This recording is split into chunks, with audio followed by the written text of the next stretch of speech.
강이 이름을 버려야 하는 곳에 바다가 기다리고 있다. 안녕하세요. 어느덧 10월이 시작되었습니다. 바다에 이르면 모든 강물이 자신의 이름을 버려야 하는 것처럼 우리도 더 큰 존재로 성장하고 나아가기 위해서는 나라고 하는 작은 생각, 작은 틀을 벗어나야 되겠죠. 버리고 떠나기 참 좋은 계절, 가을이 왔습니다. 오늘은 글렌카의 언덕을 첫 곡으로 띄워드리면서 시작하겠습니다.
글렌카의 언덕. 정말 이 음악은 굉장히 명상적이면서도 고요하게 하루를 시작하게 하는데 아주 좋은 음악입니다. 한 곡의 음악이 마치 우리가 따뜻한 차 한 잔을 마시는 듯, 그리고 또는 영양이 있는 음식을 먹거나 그 보약 한 재를 마시듯 그런 느낌을 주는 곡들이 참 많죠. 근데 이 음악도 제게는 그런 느낌이 듭니다. 가을에 뭔가 보약 한 제 쫙 마시는 것 같은 느낌 말이죠. 여러분에게도 그랬으면 좋겠습니다. 10월 가을이라는 말을 입에 계속 담아도 염불하듯이 담는다 해도 아깝지 않은 계절입니다. 우리나라가 지금 한반도가 여러 가지 안정적이지 않은, 특히 지진에 약하다고 하는 것 때문에 온 국민들이 놀라고 있고 걱정과 염려가 갈수록 쌓여가죠. 땅 밑에서 일어나는 일들을 들여다볼 수도 없고 설령 예측하고 그 지진을 측량할 수 있다 한다 해도 땅이 움직이는 걸 우리가 막을 수는 없을 거 아니겠습니까? 그러니까 사실 하늘에서나 땅에서나 우리가 발 디디고 있거나 머리에 이고 있는 모든 공간들이 안전한 거는 아닙니다. 근데 안전이라는 게 정말 뭘까? 어찌 보자면 자기가 서 있는 자리에서 내 마음 든든한 자기 마음의 성소가 가장 안전한 것 아닐까. 마음 안에 지진이 일어나고 마음이 흔들린다면 사실은 그게 더 자기 자신을 못 견디게 만드는 일이겠죠. 이런 그 위태로운 소식을 접하면서도 그 불안한 속에서도 가을은 우리 앞에 성큼 다가와 있고 이 가을의 멋진 또 단풍을 놓칠 수는 없지 않겠습니까? 얼마 전에 여러분도 신문에서 보셨겠습니다마는 뉴스에서도 들으셨죠.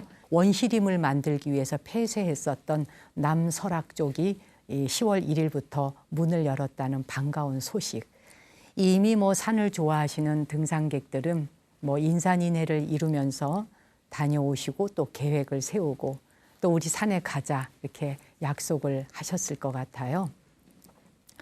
그 만경대라고 하는 곳 아주 오래전 제가 얼핏 봤었던 기억도 나고 거의 그냥 기억 속에서 아주 흐릿하지만 그 길을 갔었던 것 같은 생각은 나요. 가을에는 어느 계절보다 약속이 더 많습니다. 그렇죠? 산으로 들로 놀러 가자고요. 특히 가을이 되면 전국 사찰에서 순례도 많이 가지 않습니까? 제가 있는 절 정각사도 10월 27일에 이제 순례를 가려고 준비하고 있는데요. 이 약속 시간에 맞춰서 미리 온다든지 딱 맞춰서 온다든지 이게 또 쉬운 것만은 아니죠. 왜 약속 이야기를 하는가? 프랑스 속담에는 사람은 자신을 기다리게 하는 사람의 단점을 생각한다. 이런 말이 있더라고요. 참 의미심장하죠. 나를 기다리게 하는 사람.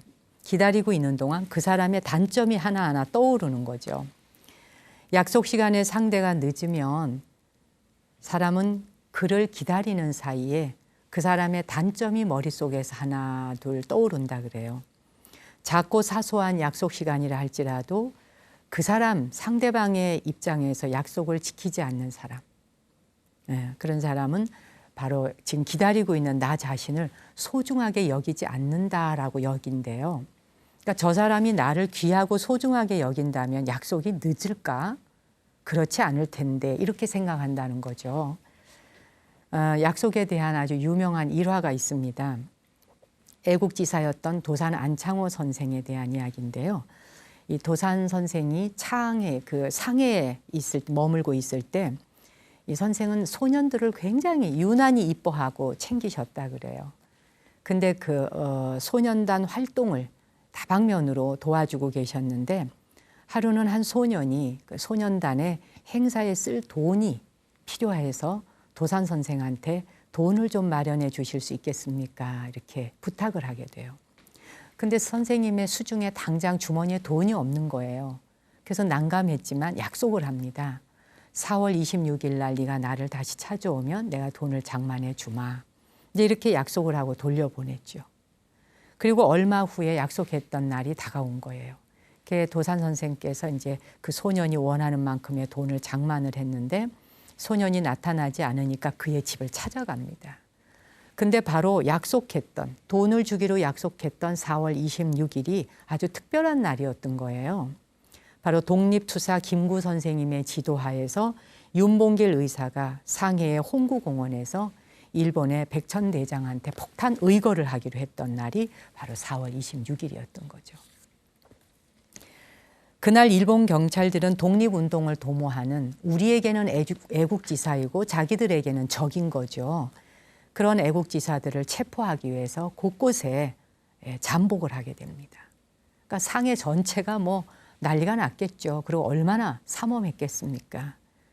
근데 이런 분위기 속에서 그걸 아랑곳하지 않고 이 도산 안창호 선생님은 소년과의 약속을 지키기 위해서 그의 집을 찾아 나서는 겁니다. 소년의 집에 가서 이제 돈을 전달해주고 돌아 나오는 길이죠.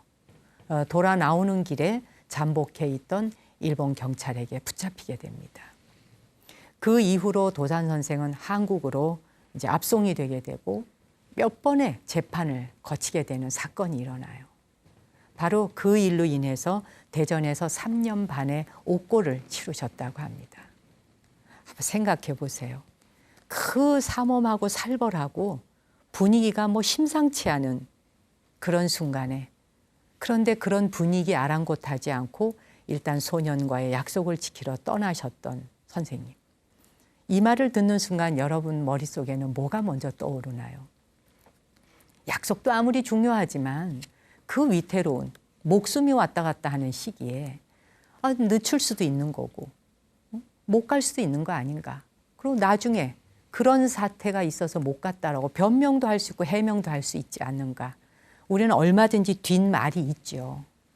그러나 도산 선생은 그 순간 그때가 전부였고 그 소년과의 약속을 지키는 것이 당신에게는 가장 중요한 가치가 있었던 일인 거죠.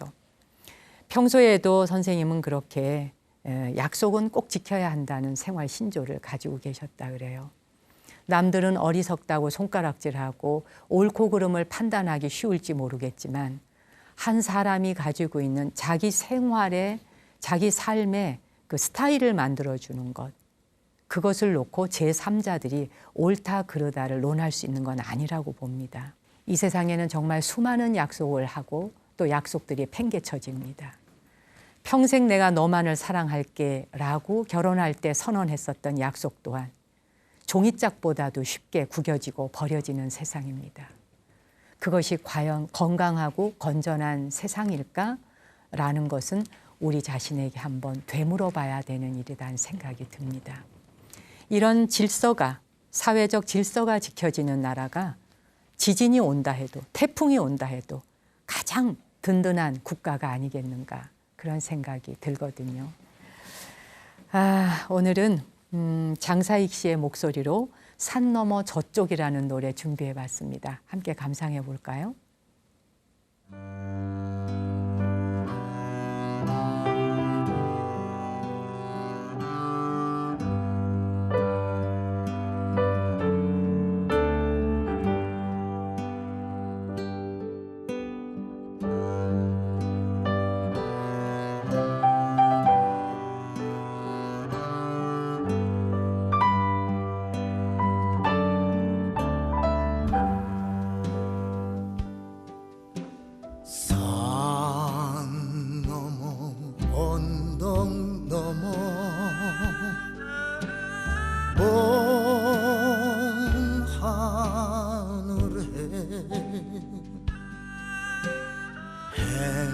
행복은 있다고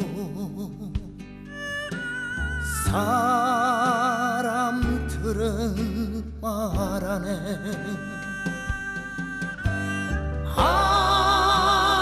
나는 님 따라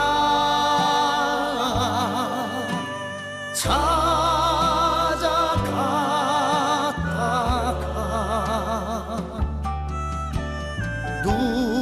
눈물만 머금고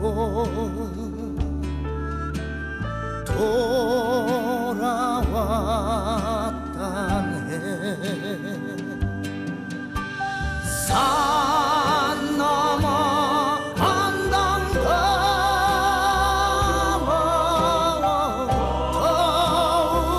더욱더 멀리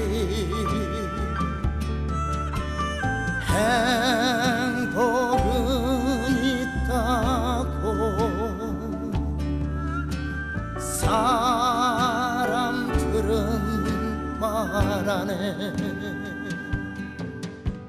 산 넘어 언덕 넘어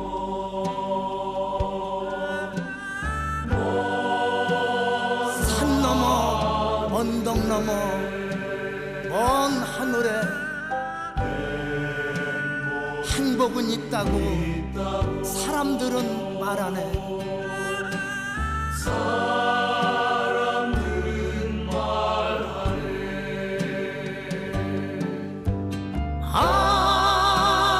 나는 님 따라 찾아갔다가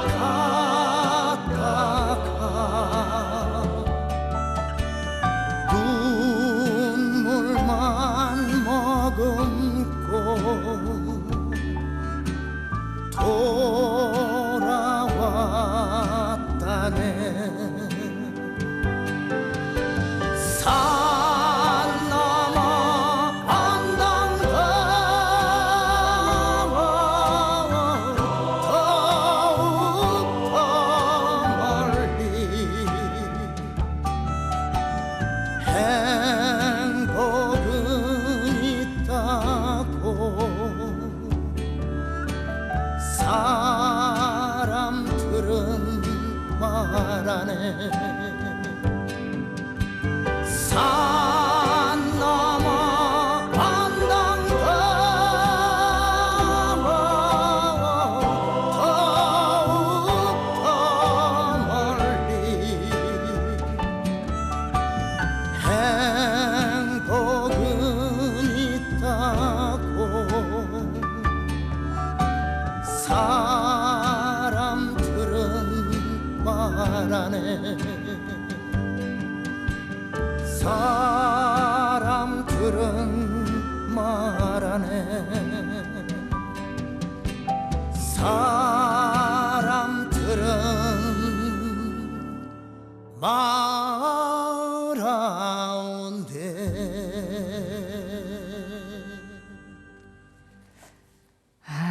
참 정말 목소리 팔자로 타고났죠. 산 너머 저쪽 너머에 행복이 있다고 사람들은 말한다. 정말 산 너머 저 너머에 행복이 있는지. 옛 그 선사의 시 속에는 산 너머 행복이 있는 줄 알고 찾아 헤매 돌아다녔는데 돌아와 보니 내 집 마당 앞에 바로 그 도량 안에 매화꽃이 피어 있더라. 행복은 바로 내가 바로 발 디디고 서 있는 그곳에 있는 것을 이라고 하는 그런 말씀처럼 이 노래 속에도 먼 곳을 바라보고 멀리에 욕망하는 곳에 행복과 사랑이 있는 건 아니지 않느냐라는 내용이 담겨 있는 그런 노래가 아닌가 싶어요. 장사익 씨 목소리로 들어봤습니다. 며칠 전에 제 앞에 책 한 권이 도착했는데 일단 이 표지부터가 좀 새카매가지고 뭐지? 그러고 둘러봤습니다. 지금 그 사진 기자입니다. 이분은 사진 기자로 활동하고 있고 오래전에 저도 이분이 그 2번 제가 이제 그 인터뷰할 때 저를 사진을 찍었던 적도 있는 기자인데 권혁재 기자가 본인의 사진을 담은 그리고 자신이 그 인터뷰하러 다니면서 만났던 사람들을 사진에 담고 그들에 관련된 인터뷰 중에 내용들 기억에 남는 것을 글로 써서 글과 사진이 함께하는 그래서 제목이 권혁재의 비하인드라고 하는 아주 특이한 그러면서도 묵직한 이런 책을 동아시아 출판부에서 냈더라고요. 여기에 부제를 보니까 세계를 발견하는 방법 그리고 어떤 대화들이라고 했어요. 그 책 표지를 넘기자마자 이제 여기를 날개라 그러죠. 책 표지의 날개에 사실 나는 사진보다 기자가 먼저였다. 그러니까 기자 생활을 시작했는데 뭣도 모르면서 기자가 되기 위해서 사진을 선택했다. 이렇게 그 머릿말을 시작을 해요. 일자무식에서 시작한 사진은 고민의 연속이었다. 누군가를 따라하기도 하고 무조건 멋있게 찍어보기도 했다. 하지만 나름의 기준은 있었다. 독자의 관점, 사진 찍히는 대상의 관점, 그리고 찍는 사람의 관점. 이 세 가지, 이게 균형을 맞춰야 되는데 이건 정말 어려웠다는 거죠. 그래서 생각하기를 우선 사진 찍히는 사람, 그 찍히는 사람이 들려주는 이야기에 집중했고 그들의 이야기가 자연스럽게 사진에 스며들었다. 사실 이 권혁재 기자의 이야기 몇 줄을 읽다 보니까 보통 사진 기자들이 와서 사진 탁탁탁 찍고 먼저 가잖아요. 예, 그리고 기자, 사진 기자 따로, 인터뷰하는 기자 따로 남아서 인터뷰를 나누고 하는데, 제가 기억나기에는 이 권혁재 기자는 인터뷰를 하는 그 사람 곁에 함께 있더라고요. 한 번도 자리를 먼저 떠나는 경우를 못 봤어요. 끝까지 그 이야기를 같이 듣고, 그러다 순간에 탁 셔터를 누르고 이랬던 기억이 납니다. 이 책을 제가 며칠 전 받아서 읽어 나가다가 우리나라에 정말 유명하다고 하는 이름 있는 장인들, 그런 한 분 한 분을 인터뷰하고 사진 기자로서 사진을 찍고 그들의 인물 사진을 찍으며 그들의 스토리를 책으로 담아낸 아주 귀한 내용이어서 저도 재미있게 읽고 있는 중인데요. 방금 제가 장사익 씨 노래를 들었죠. 장사익 씨 편에 대한 사진과 글이 있더라고요. 다 읽을 수는 없지만 이 중에 아주 재미있는 대목 하나를 골라서 오늘 여러분에게 바람 속의 책 한 권을 읽어드릴까 해요. 여러분도 아마 보신 분들은 기억이 나실 거예요. 그 TV에서 이미자 씨와 함께 그 장사익 씨가 무대에서 노래 부르던 그 장면에 대한 이야기입니다. 오늘 한번 들어보시죠.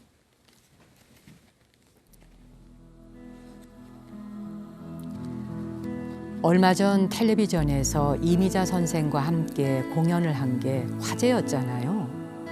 첫 곡으로 동백아가씨를 두 분이 함께 불렀는데 그 동백아가씨에 얽힌 사연이 있다죠. 언젠가 확인하고 싶었던 이야기들이다. 이왕에 시작했으니 염치불구하고 나는 계속 물었다. 예전부터 동백아가씨를 참 좋아했어. 그래서 가끔 부르곤 했었는데 3집 앨범을 만들면서 기타 반주에 녹음을 그냥 한번 해본겨. 해놓고 보니까 버리기가 아까운 거요. 근데 작곡가 백영호 선생이 이미자 선생 말고는 아무도 이 노래를 못 부르게 했다는 이야기를 풍문으로 들었지. 어떻게 보면 백영호 또 이미자 선생님의 자존심이니 함부로 건들지 말라 하는 얘기였어. 부딪혀나 보자 하는 심정으로 수소문을 해서 찾아간겨. 중복날이었는데 수박 2통 들고 낑낑거리면서 찾아가 먼저 큰 절을 올렸어.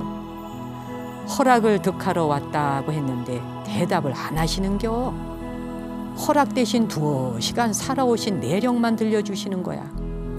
그러더니 한번 드러나 보자 하며 3층으로 올라가 음악을 틀어보는데 처음부터 끝까지 전곡을 다 듣는 거요. 그냥 동백아가씨만 들어보시지 다 듣는겨. 그 시간이 참 길게 느껴지더라고. 다 듣고는 허락하실 줄 알았더니 허락은 않고 이거 어디서 녹음했냐고 묻는겨. 그래서 서초동 어디라고 했더니 당신한테 소개를 해달라는 거요. 그러곤 그때부터 또다시 듣는겨. 환장하겠대. 그러고 나서는 드디어 장씨가 한번 노래 불러보라고 하대. 그렇게 된겨. 난 꿈에도 생각 못했어. KBS 공사 창립 42주년 특집 콘서트에서 하늘 같았던 이미자 선생과 동백아가씨를 함께 부를 줄이야. 참 기맥힌 곡에 기맥힌 인연인 게지. 2016년 7월 장사익 선생으로부터 편지가 날아들었다. 꽃인 듯 눈물인 듯 어쩌면 이야기인 듯으로 시작하는 편지의 내용은 이랬다. 금년 초에 성대에 혹을 발견하여 수술을 하고 이제 차츰 노래를 찾아가는 중입니다. 노래를 하는 사람이 노래를 잃고 지낸 시간은 눈물이었습니다. 노래를 부를 때 그때가 진정 꽃이고 행복이었습니다. 그래서 장 선생과 통화를 했다. 수술을 하고 보름간 말을 한마디도 못하게 하되 보름 동안 앨범에 내 소리를 들었어. 목청 하나 믿고 객기로 살아온 게 아닌가 하는 생각도 들더라고. 지나온 길도 돌아보고 앞으로 갈 길도 보는 소중한 시간이 된겨. 그는 수술을 한 후 보름 만에 세종문화회관 무대에 섰다. 안산시립국악단의 20주년 기념 연주회였다. 수술 전에 정해진 약속을 지키려 고심 끝에 선 무대. 3,000명의 관객이 지켜보고 있었다. 목소리조차 제대로 나오지 않는 처지라 노래 대신 시르를 펐다. 그런 후에 관객의 양해를 구해 반주만 3곡을 틀었다. 그 시간 동안 그는 노래 없이 무대에 서 있었다. 그 시간이 얼마나 길던지 죽고 싶더라고. 아파 보니 목소리와 노래가 얼마나 소중한지 알겠어. 인생이 어찌 보면 꽃이고 눈물이잖아. 그 시간이 내게는 눈물이었어. 2016년 6월 초 장 선생이 브라질을 다녀왔다. 광복절 기념특집 가요 무대 녹화를 위해서였다. 수술한 뒤에 첫 무대였다. 소리가 제법 나왔어. 90%는 나온겨. 정말 행복했어.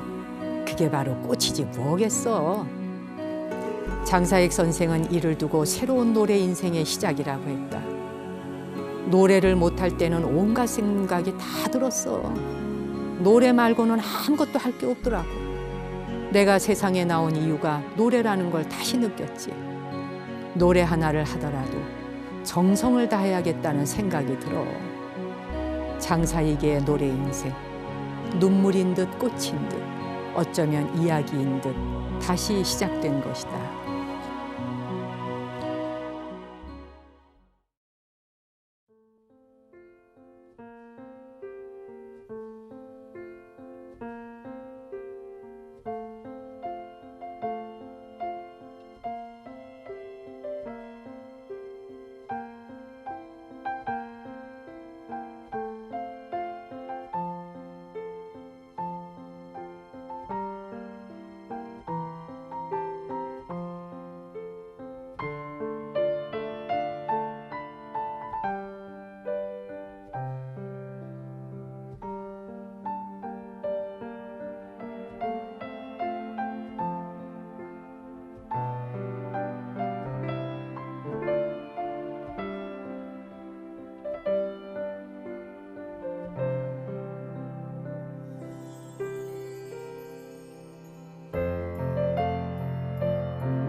그리운 옛사랑의 노래.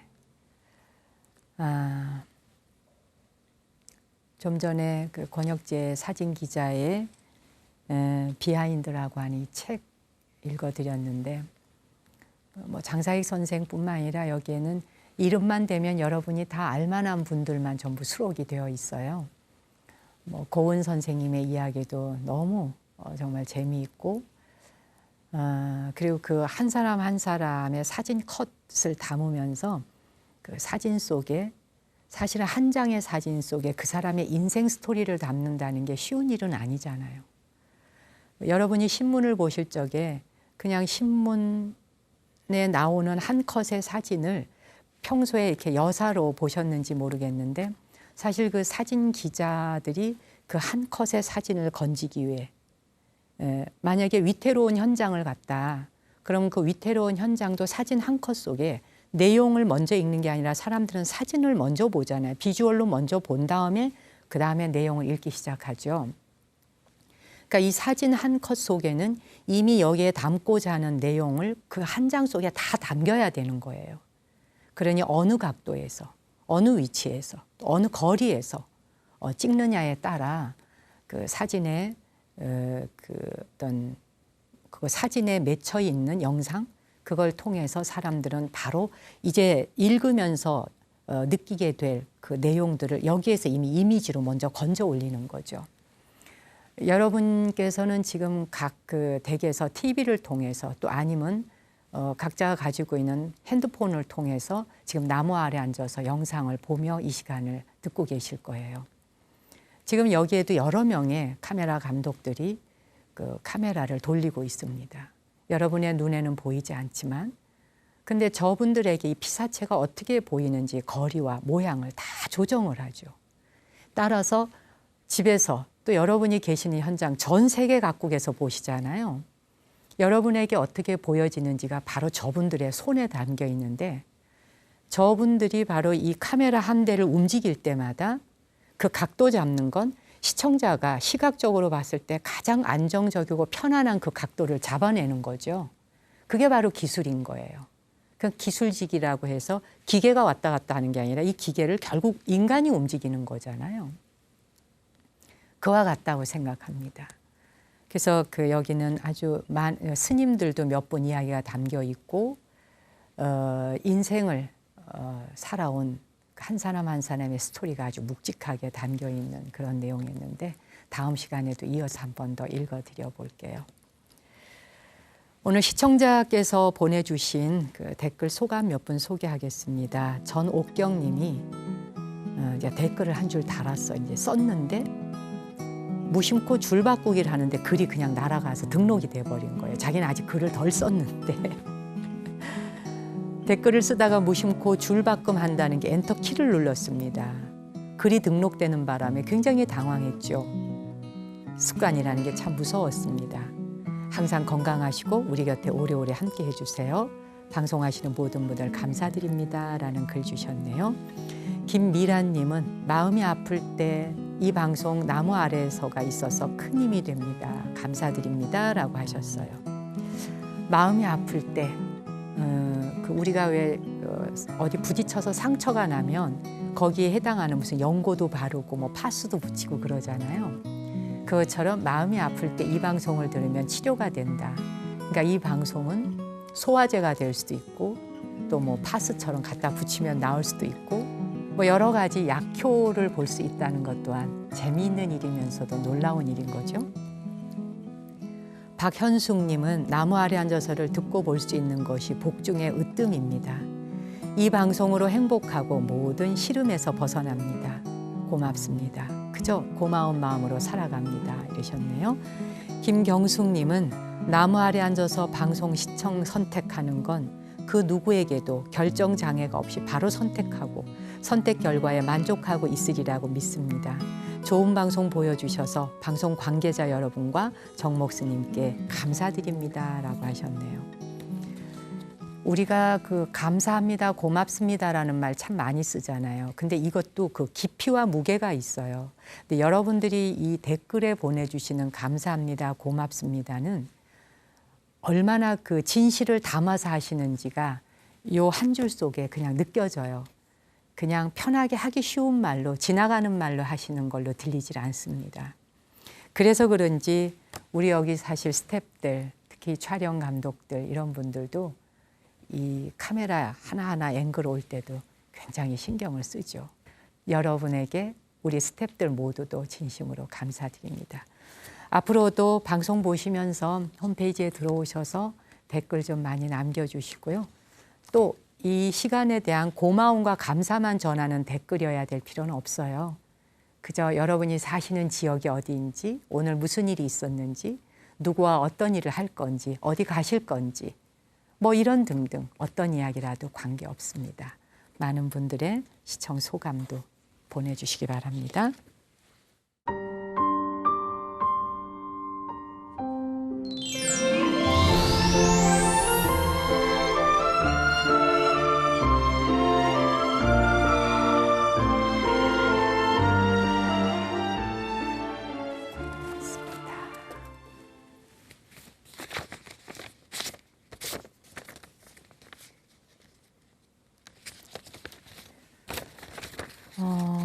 메일로 사연을 보내주셨어요. 경남 김해에 사시는 김점수님께서 보내주신 메일 사연 소개해 드릴게요.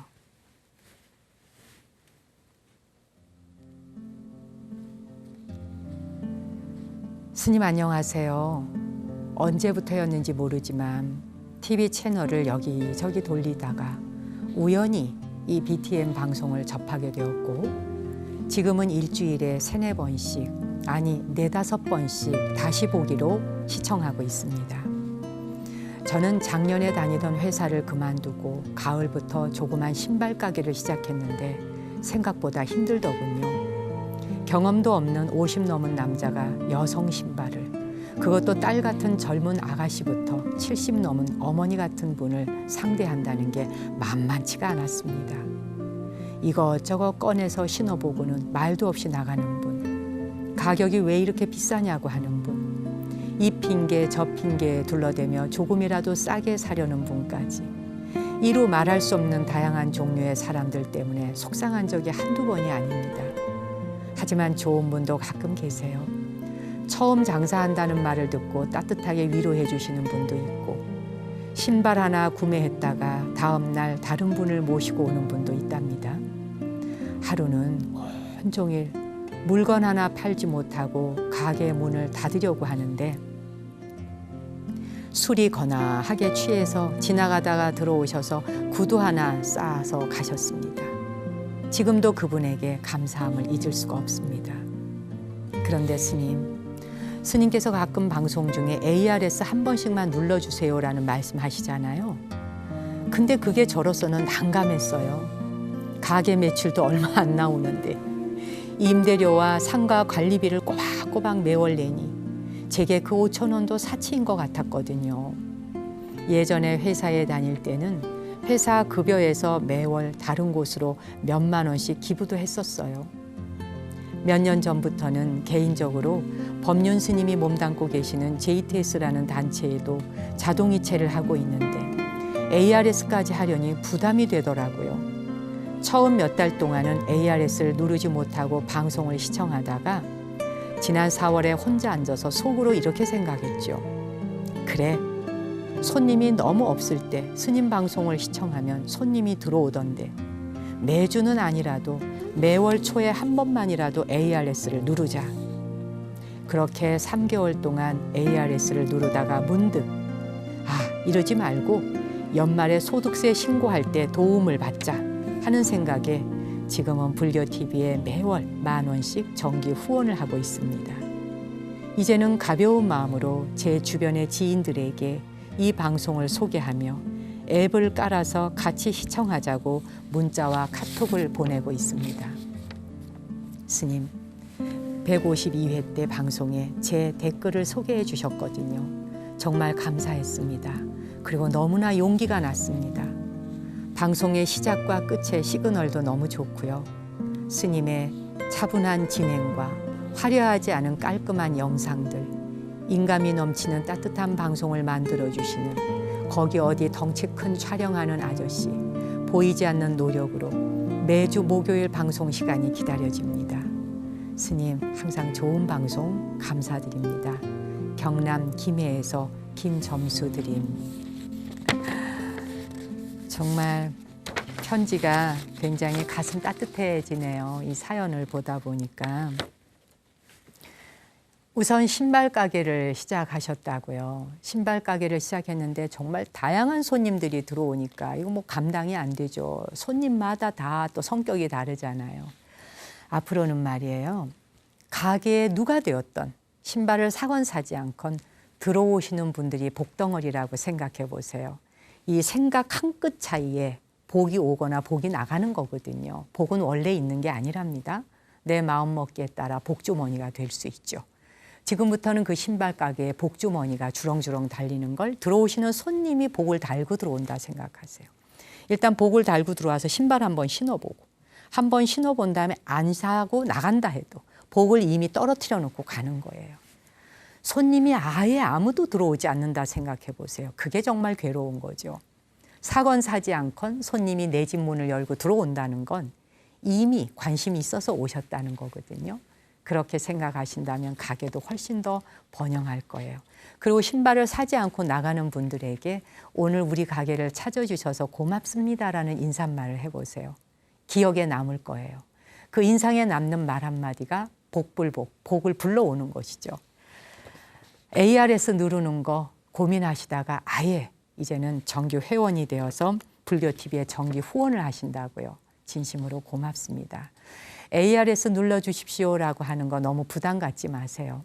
그냥 마음이 내킬 때 한번 눌러주시면 감사한 일이고요. 도저히 내가 형편이 되지 않는다 하는데 강제로 하실 필요는 없습니다. TV를 봐주시는 것만으로도 BT에는 충분히 감사드리고 행복하니까요. 아, 그래요. 덩치 큰 누군가가 이 지금 스튜디오에서 그 카메라를 돌리고 있을 거라 하셨는데 지금 오늘 방송하는 순간에는 덩치 큰 사람은 하나도 없고 다 늘씬하고 키가 쭉 뻗은 사람들, 멋쟁이들이 들어와서 이 방송 만들고 있습니다. 사연 감사드리고요. 음악 선물 드릴게요. 가을의 노래입니다.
Осенний сад зовут меня,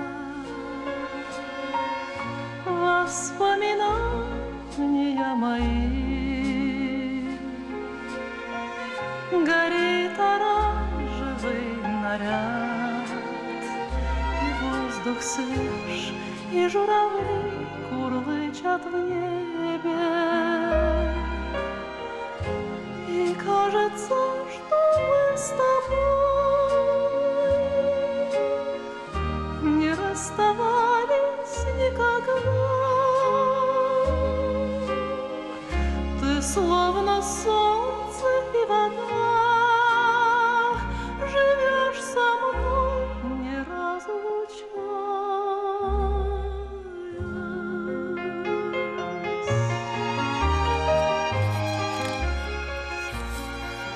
경남 김해의 김점수님의 신발 가게에 올 가을에는 단풍잎이 떨어지듯 복이 많이 내리기를 저도 기원하겠습니다. 전 다음 주 이 시간에 다시 찾아뵙겠습니다. 당신과 내 안의 신성한 빛, 거룩한 불성에 경배 올립니다. когда приходит